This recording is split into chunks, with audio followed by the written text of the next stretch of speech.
Archie Andrews, Betty Cooper, and Veronica Lodge. Another long-lost sibling comes to Riverdale and someone is arrested for Jughead's alleged murder. Let's break down Riverdale Season 4, Episode 5 and find out just what happened.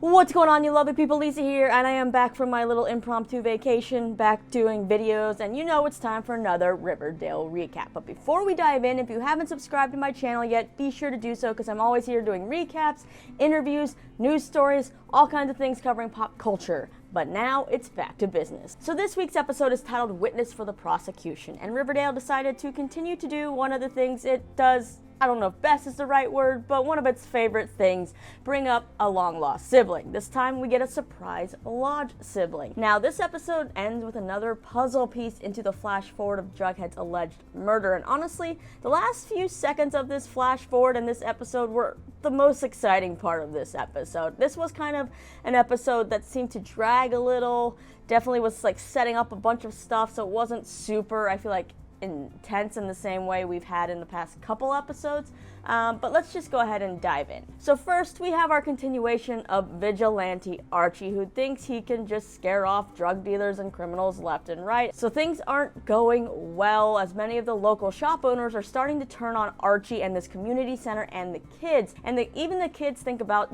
choosing Dodger over the community center because they're thinking of the future. Dodger's always there for them, and Archie and Monroe, they're eventually going to go off to college, but of course there's going to be someone running the community center even if they do, right? They can't just leave it as an empty building. That's dumb. Well, of course, Archie does not like that these kids want to hang out with Dodger, so he extends the hours of the place and then says that they have to either choose the center or Dodger. Now, these complaints from the local shop owners get to be a lot, so much so that FP comes to give him a warning and visit him. So Archie decides to take FP's advice and try to win over these business owners by inviting them over and talking with them. Although it seems like, FP was like, invite him to a dinner or a barbecue or something, and here Archie takes inviting them over as inviting them and Alice and holding a press conference saying he's not going anywhere. Not so much winning these people over, I feel like. And he's telling these people maybe they should pitch in and help. Now, no one seems impressed, but one shop owner does pull Archie aside to say he does like what Archie is doing, but unfortunately Dodger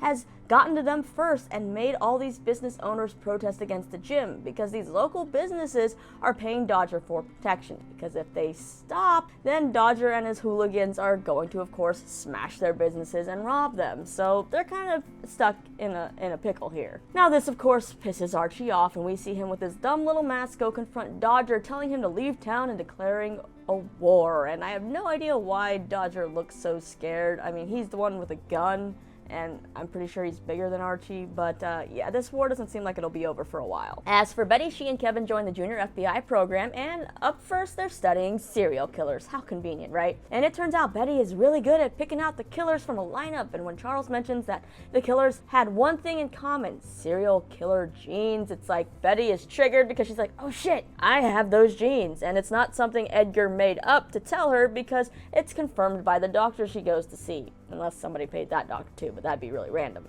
Or not, because it's Riverdale. Now, as classes go on and traits and behaviors of serial killers are discussed, Betty starts to remember things that she's repressed, like killing her cat when she was a child, or rather her dad forcing her to put her dying cat out of its misery because it was hit by a car. So I don't feel like that's quite the same thing as just going and killing animals like some serial killers have. But this is enough to kind of like freak Betty out, and she wants to quit this program. So she goes to tell Charles, and it turns out he says he also has these serial killer genes, and it's the reason he joined the FBI, to control his impulses, so maybe she can use it in order to keep her darkness in check too. And it seems like this could either be BS or it could be real. We don't know where these genes came from, right? There was articles done on it. I was too lazy to read them because these genes do exist, but even if you have them, it doesn't mean you're gonna be a serial killer. But like, could this just be Charles knowing that Betty has these genes for some reason and then wanting to just have something in common with her? So being like, oh, I have these too. We can bond over this. Or is it something he really has? Like,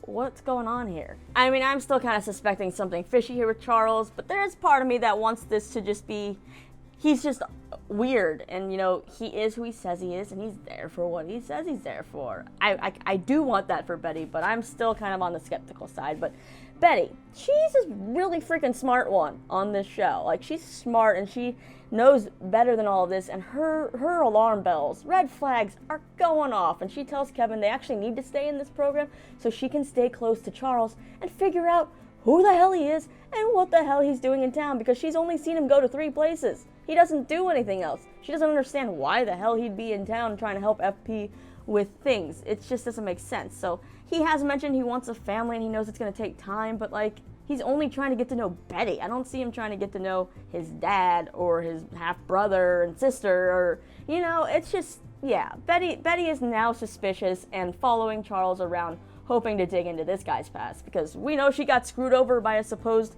half-brother before, so. Alright, now from one shady sibling to another, it is time to discuss Veronica, who is dealing with the trials of both Hiram and Hermione.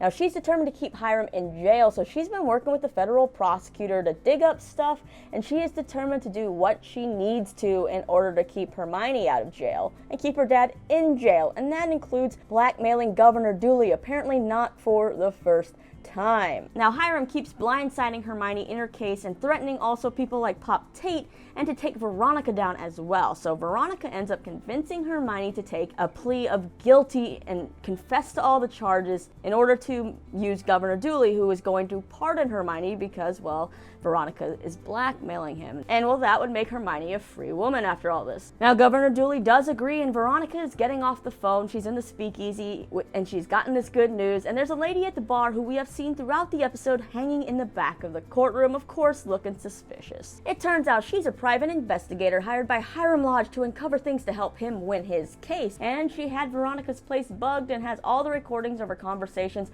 with the federal prosecutor. And, well, because of that, the federal prosecutor is now dropping all the charges on Hiram. So yeah, Veronica decides to offer this lady double whatever Hiram is paying her. But guess what? This lady cannot be bought and isn't gonna work with her. I'm Hiram's other daughter, Hermosa. He needed me, so I came. Yep, out of nowhere, Hiram has another daughter, and when Veronica turned her back on Hiram, he called this daughter Hermosa, who seems to really want to do anything for him. We later see Hiram and Hermosa walk out of the courtroom arm in arm, and Hiram says he's now going to fulfill his lifelong dream of running for mayor of Riverdale. And I don't know, this cycle of the Lodge family, like, I think they're played great. Like, I think the actors are awesome. They do a great job with what they're given and making these characters likable and unlikable and all this, but just this whole thing with this family, it's just like a cycle that we've seen since season 1, even when Hiram wasn't even on the show yet. Like, it's kind of getting exhausting. Just the same thing over and over and over, and not done in different ways. Like, we have this, you know, sibling trope that's been done in different ways, whether it's digging up a sibling or a one that died at birth or a fake brother or whatever. Those are kind of done in different ways that you kind of forgive it a little bit, but this is just feels like the same thing over and over. But alas, we have Veronica versus Hiram and his new favorite daughter, and Hermione's probably getting out of jail too, so it's just gonna be a big unhappy Lodge family. Alright, lastly, it's time to talk about Jughead and what he discovers about his grandfather. First, Jughead is still researching the Stonewall 4, and according to Donna, Moose went to basic training and they've been texting, but part of me doesn't really want to trust that and thinks maybe someone's just pretending to be Moose, but I guess we might never find that out. But back to Jughead. In class, Mr. Chipping reveals that he is a ghostwriter for a very popular mystery book series. This show's version of the Hardy Boys, which is called the Baxter Brothers. They even have their own version of Little Nancy Drew, and they do crossover books, which I kind of love because I used to love those Hardy Boys Nancy Drew books as a kid. And, well, it turns out Jughead loved these kind of books as well because this is his favorite book series growing up, and he is so excited that Mr. Chipping is the writer and that there's going to be a reception where Mr. Chipping is going to be honored, and there will be a bunch of the past writers for this franchise. So, like, Jughead is stoked, but, you know, his excitement gives some ammo to Brett over there, who just kind of looks at him like he is childish and is like, of course that's going to be your favorite book. Now Jughead, excited from all this news, runs home looking for his old books, which he says FP used to give him every year for his birthday. But then when Jughead is like, why did they stop? FP kind of looks uncomfortable and just says that Jughead outgrew them. There seems to be something there that FP is not saying. Now before the reception for Mr. Chipping, the class ends up meeting Francis DuPont, who is actually the originator of the Baxter Brothers franchise. And he reveals that they'll be holding a contest to find the next Ghost Rider for the franchise.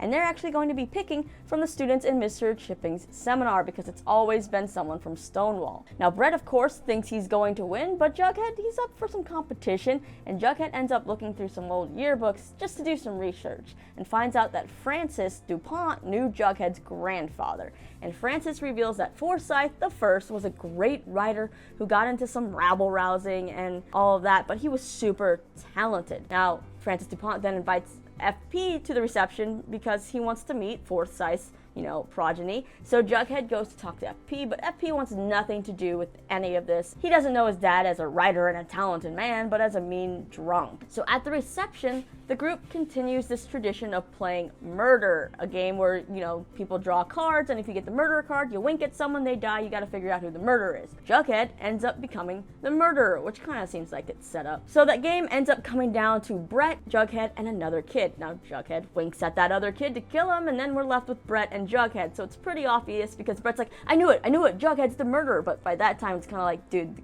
game's over. Of course, Jughead's now the murderer. So Brett's really just pissed that he lost again to Jughead. So Brett does the only thing he knows how, trying to get under Jughead's skin with some low blows by saying Jughead doesn't belong at the school and he's only there as a charity case, just like Jughead's grandfather was. Now Jughead then gets very angry because you don't talk about the Jones family like that, and slams Brett on the desk. And he actually is able to hold himself back because this school has a no violence policy, but part of me really wishes he had just taken Brett's head off with a stapler or something. But yeah, thankfully Jughead knows better.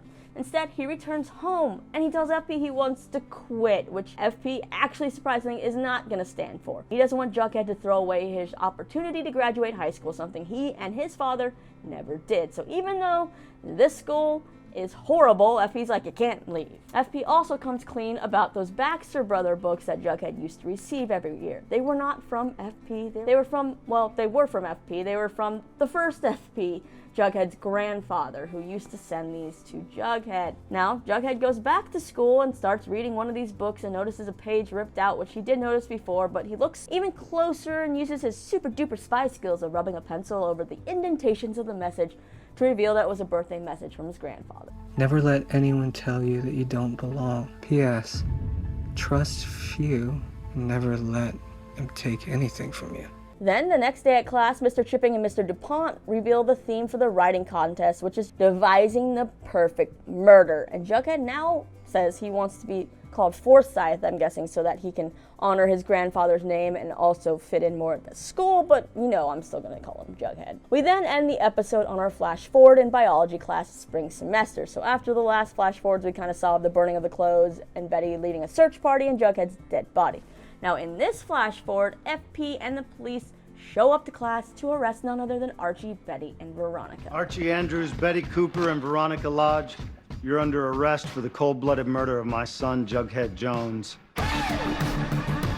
Yeah, dun dun dun, right? Well, now things are starting to get interesting. So this writing contest consists of students devising the perfect murder, and this definitely has to play into how Jughead goes missing or whatever. Is Brett carrying out the murder from his stories in real life on Jughead? Some of you all seem to think that that body wasn't Jughead's, but his identical cousins, which he has in the comics. I think there's two of them, one named Souphead, one named Nathan, if I googled that correctly. Or does he just have a long-lost twin, because we like to do that on this show? Is it just a fake body in general and someone paid off the guy at the morgue? I don't know, but if it's the case that, he has that long-lost cousin and sibling, it's just like Riverdale continuing this one-trick pony, and I want it to be something different. I want it to be more surprising. It'd actually be surprising if they killed off Jughead, but if they did that, the show, I think, would really lose a lot of viewers. But I'm on the side of believing that Jughead faked his own death, because maybe that is part of this perfect murder in his story, and he's using it to also get maybe revenge on somebody. Who knows? But now, it's just a matter of finding out that why. And I guess we shall just have to wait and see. So let's watch the promo for the next episode. Once the sun sets, I want to know about Charles. this is what happens in Riverdale. I already regret this. Julian needs a body, Cheryl, so we're giving him yours. Get down! Call 911! Call an ambulance! Okay, so like I said, that this episode seemed a little more boring and reserved. This next episode seems like it's cranking it back up a few notches. We even have Chick back, and he may be the key to unlocking the mystery of the real Charles. He mentioned in the past he had met the real Charles. Of course, he lied about that, but did he really meet the real Charles? And what the hell is just up with Cheryl and this doll and JJ and Nana Rose? Tony, please just get out of there, or I don't know. That storyline is freaking weird. But yeah, that's all I got for this episode recap of Riverdale. It is time for you to hit the comments and leave me your thoughts on this episode of Riverdale. Any new theories about this Jughead being dead flash forward? Are you on the side that it's, faking his death? Is there a twin? Is there a cousin? Something like that. And do you think Charles is really who he says he is? And what is he doing in town? Sound off in the comments down below, and don't forget to hit that subscribe button and check out more of my videos and interviews, I can't talk, right over here. And as always, I'm Lisa. Thanks for listening to me ramble, and I'll see you next time.